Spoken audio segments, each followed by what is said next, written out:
It started as an idle curiosity on a rainy Tuesday. I was sprawled on my lumpy couch, the glow of the television illuminating my tiny living room, scrolling through videos on my phone. The title caught my eye, Missing 411, Strange and Unexplained Disappearances in America's National Parks. I clicked without much thought, expecting an entertaining distraction. What I found instead was a puzzle that refused to leave me alone. I was captivated by stories of people vanishing without a trace, of search and rescue teams baffled by trails that led nowhere, and of eerie coincidences that defied explanation. My curiosity soon morphed into an obsession. I devoured every piece of information I could find: books, forums, interviews, documentaries. Within 3 weeks, I knew the case files better than the average park ranger. Yet the more I learned, the more questions I had. Why did some victims reappear miles from where they vanished, their bodies inexplicably mangled? Why were dogs unable to follow scents? And why did the National Park Service seem so intent on avoiding these questions?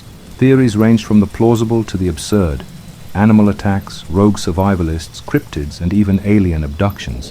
One theory, however, resonated with me more than any other.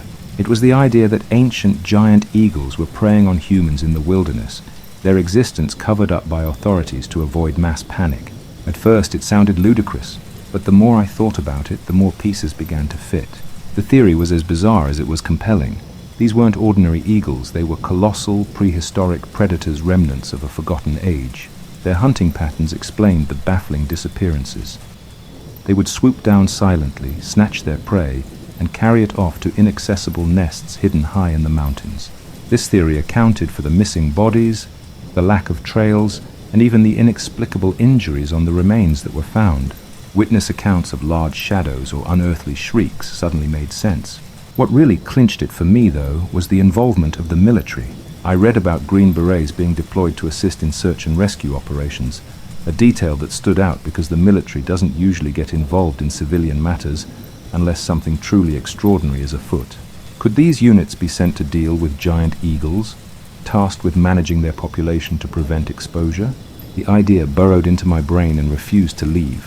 If these creatures existed, they represented a biological marvel, a secret worth keeping from the public for both scientific and economic reasons. After all, who would visit national parks if they knew they might end up as bird food? But the theory wasn't just a curiosity for me anymore. It became a challenge, a riddle I needed to solve. And so, against all common sense, I decided to find out for myself. Planning the trip took months. If these creatures existed, they would be found in remote areas far from human activity. I chose Mount Rainier National Park as my hunting ground, not only because of its infamous history of disappearances, but also because of its dense, rugged terrain. I wasn't going in blind, though. I spent weeks studying eagles, their hunting habits, their preferred habitats, and their behavior. I learned that eagles are ambush predators, masters of stealth who wait patiently for the perfect moment to strike. If a giant eagle existed, it would likely inhabit high cliff faces or dense canopies, places where it could observe without being seen. Armed with this knowledge, I packed my gear: a sturdy blind for concealment, a high-powered camera, plenty of food, and most importantly, a GPS beacon that I could activate in case of an emergency. My friends thought I was crazy when I told them about my plan, and perhaps they were right. But I couldn't shake the feeling that I was onto something. I wasn't chasing a myth, I was chasing the truth. As I drove into the park at dawn, the towering silhouette of Mount Rainier loomed against the sky, its snow-capped peak glowing in the early light. The air was crisp, the kind of cold that bites at your nose and ears. I parked my car at a remote trailhead, hoisted my pack onto my shoulders, and began the long hike into the wilderness. Setting up the blind took longer than expected. I found a spot near a steep cliff face that overlooked a wide clearing, a perfect vantage point for observing wildlife. The first day passed uneventfully. I watched as deer grazed lazily in the clearing, their ears flicking at the occasional sound of the wind rustling through the trees. By nightfall, I was both bored and restless. The silence of the wilderness was oppressive, broken only by the occasional hoot of an owl or the distant howl of a coyote. I lay in my sleeping bag, listening to the wind whistle through the trees, wondering if I had made a terrible mistake. The second day was much the same, and by the third, I was beginning to lose hope. My food supplies were running low, and I hadn't seen anything out of the ordinary. Then, on the morning of the fourth day, everything changed.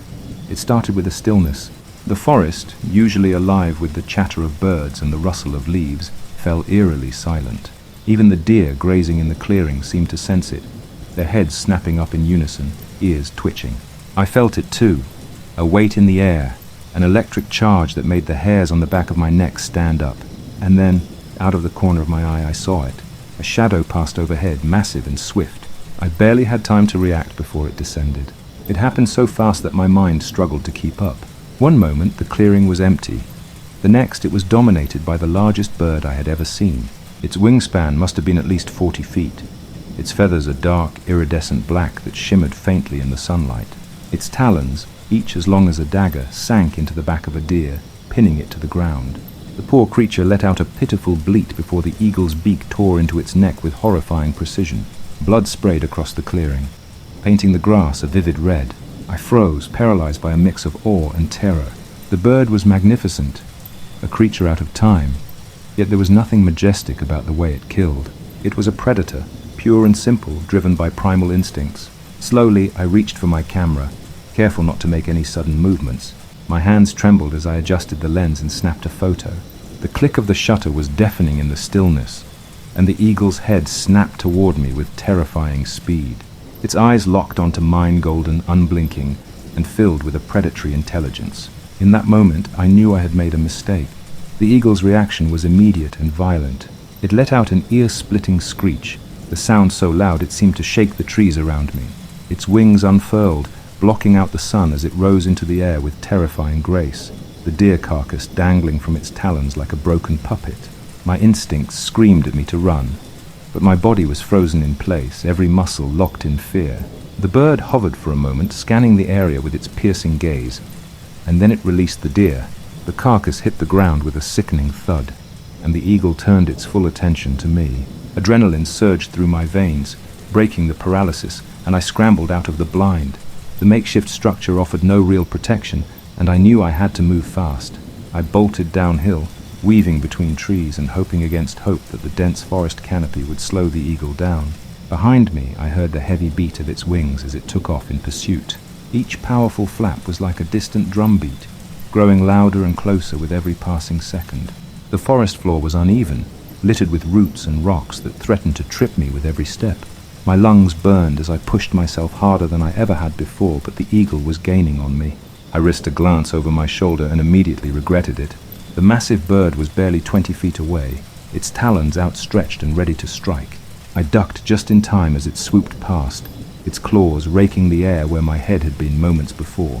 I stumbled into a clearing, my breath ragged and my legs trembling. The eagle circled overhead, its shadow passing over me like a dark omen. I had no plan, no idea how to escape this nightmare. My camera was still slung around my neck, its weight a constant reminder of the evidence I had risked everything to obtain. But none of that would matter if I didn't survive. Desperation drove me to act. I spotted a fallen tree nearby, its trunk thick and sturdy, and dove behind it just as the eagle swooped down again. The bird's talons scraped against the wood with a sound like nails on a chalkboard, and I felt splinters spray across my face. It screeched in frustration and ascended once more, preparing for another attack. My mind raced. I needed a weapon, something to defend myself with. My hands scrabbled through the dirt and leaves until they closed around a sharp rock. It wasn't much, but it was better than nothing. As the eagle dove again, I waited until the last possible second before rolling to the side and swinging the rock upward with all my strength. The makeshift weapon glanced off the bird's talons and it veered off course, slamming into a tree with a deafening crash. For a moment, I thought I had won. The eagle lay motionless, its massive wings splayed out across the ground. But as I crept closer, clutching the rock like a lifeline, its eyes snapped open. With a furious screech, it launched itself back into the air, and I knew my fight was far from over. I ran blindly, the forest a blur of green and brown as I sprinted deeper into its depths. The eagle's cries echoed through the trees, a relentless reminder that it was still hunting me. My body screamed for rest, but I couldn't afford to stop. Every second I hesitated could be my last. As I pushed forward, the terrain grew more treacherous. The trees became denser, their gnarled roots reaching out like claws to snag my feet. The air grew colder, and the light filtering through the canopy took on an eerie, muted quality. It felt as though I was entering another world, one where the rules of nature no longer applied. Then I saw it, a massive cliff face rising out of the forest like a fortress wall. At its base was a dark crevice, just wide enough for a person to squeeze through. It wasn't much, but it was the only shelter I could see. I sprinted toward it, my heart pounding in my chest. The eagle's shadow passed over me again, its cries growing louder as it closed in for another attack. I dove into the crevice, the jagged rocks scraping against my arms and legs. The space was narrow and claustrophobic, but it offered a temporary reprieve from the relentless predator. I pressed myself against the cold stone, trying to quiet my breathing as the eagle landed outside. Its talons scraped against the ground as it stalked back and forth, searching for a way to reach me. The crevice extended deeper into the cliff than I had expected. As the eagle continued its futile search outside, I inched further into the darkness, my hands feeling along the rough walls for guidance. The air grew stale, and the faint scent of decay made my stomach churn. But I couldn't turn back now, not with that monster waiting for me. After what felt like an eternity, the narrow passage opened up into a cavern. My flashlight illuminated the space, revealing a horrifying sight. The floor was littered with bones, deer, elk, and disturbingly human. Some were picked clean, while others still bore scraps of flesh and clothing. A sense of dread settled over me as I realized where I was, the eagle's nest. In the center of the cavern, a massive pile of sticks and debris formed a crude nest. Feathers the size of my forearm were scattered across the floor, their iridescent sheen catching the light. Among the remains, I spotted a tattered backpack and a cracked phone screen. The realization hit me like a punch to the gut. These were the belongings of other hikers, other victims who had wandered too far into the eagle's territory. A low growl echoed through the cavern, and I whipped around, my flashlight trembling in my hand. At the entrance, the eagle stood silhouetted against the fading daylight, its eyes glowing like molten gold. It had found me. There was no escape, no way out. The eagle blocked the only exit, its massive form filling the narrow passage. My heart raced as I scanned the cavern for anything I could use as a weapon. My eyes landed on a broken hiking pole among the debris. It wasn't much, but it was better than nothing. The eagle lunged, its talons slashing through the air with deadly precision. I rolled to the side, narrowly avoiding the attack, and grabbed the hiking pole. The bird screeched in frustration, its wings flapping violently as it tried to maneuver in the confined space. I swung the pole with all my strength, striking its beak with a sharp crack. The bird recoiled, momentarily stunned, and I seized the opportunity to strike again. This time I aimed for its eyes, hoping to blind it. The pole connected, and the eagle let out a blood-curdling scream, its head thrashing wildly. But even wounded, it was far from defeated. The fight was brutal and chaotic, a desperate struggle between man and beast. Blood, both mine and the eagle's, spattered the cavern walls as we clashed again and again. Every time I thought I had gained the upper hand, the bird would counter with a ferocity that left me reeling. The cavern was a symphony of chaos. Feathers and dust filled the air as the eagle thrashed in its blind fury. Its screeches reverberated off the walls, a sound so guttural and primal that it felt as though the mountain itself was alive and raging against me. My breaths came in ragged gasps, and every muscle in my body screamed for relief, but I couldn't stop. If I stopped, I'd die. The hiking pole was splintered and useless now, its jagged remains clutched in my shaking hands. The eagle lunged again, its talons gouging deep furrows into the stone floor where I had been standing a moment before. I scrambled backward, my back colliding with the cavern wall. There was nowhere left to go. The realization sent a cold wave of dread washing over me. But then my eyes caught sight of something, a faint glimmer near the nest. It was my camera. Miraculously intact, it lay amidst the debris, its lens glinting faintly in the dim light. And beside it, half buried under a tangle of sticks, was a flare gun. My mind raced. The flare gun must have belonged to one of the hikers who had come before me, another unlucky soul who had wandered into this nightmare. It was my last chance. I lunged for it, the eagle's talons slicing through the air just inches from my back. My fingers closed around the cold metal and I spun around, raising the gun. The eagle reared back, its massive wings outstretched as it prepared for another strike. I pulled the trigger.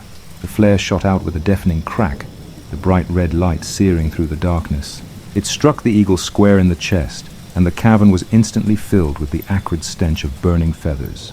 The bird let out a scream so piercing that it felt like knives driving into my skull. It stumbled backward, its massive form crashing into the nest and sending debris flying in every direction. I didn't wait to see if the flare had killed it.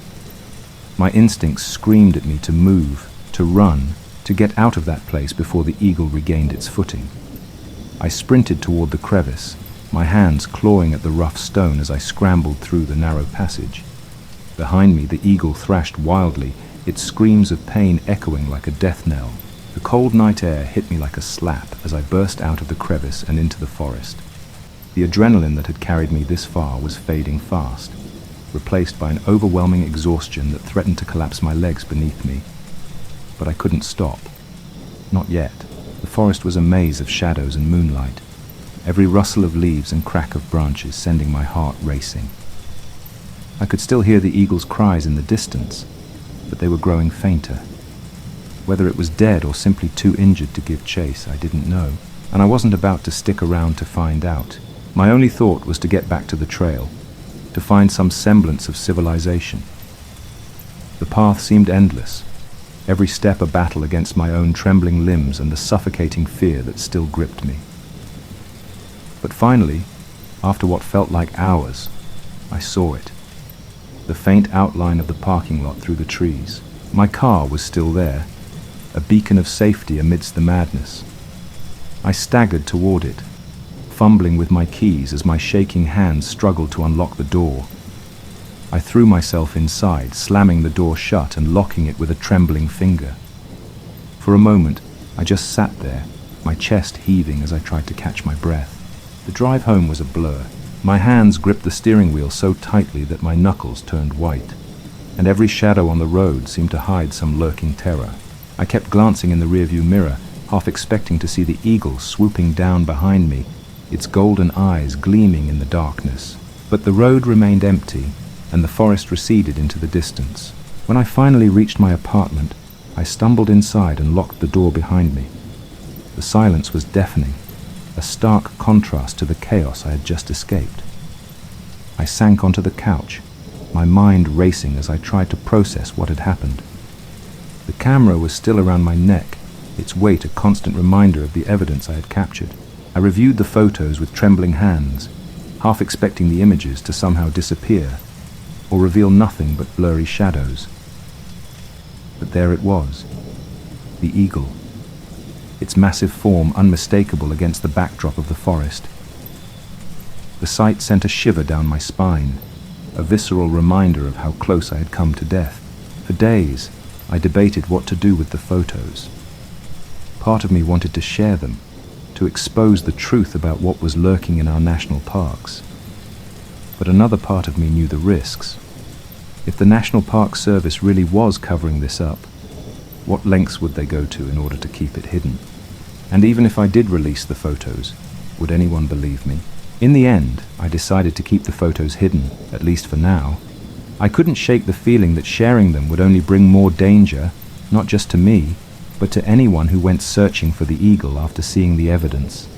The creature was still out there somewhere, and I didn't want to be responsible for sending anyone else to their death, but the experience has haunted me ever since.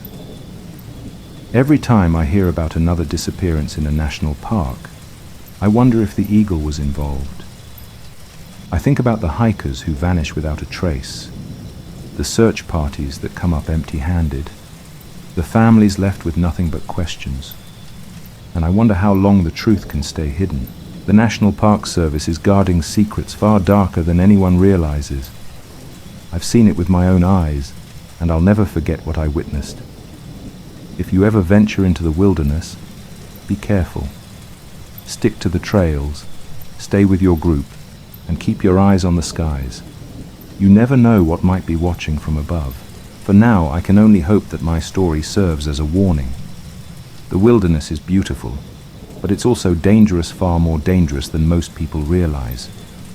And sometimes, the greatest threats aren't the ones you can see, but the ones you never knew existed.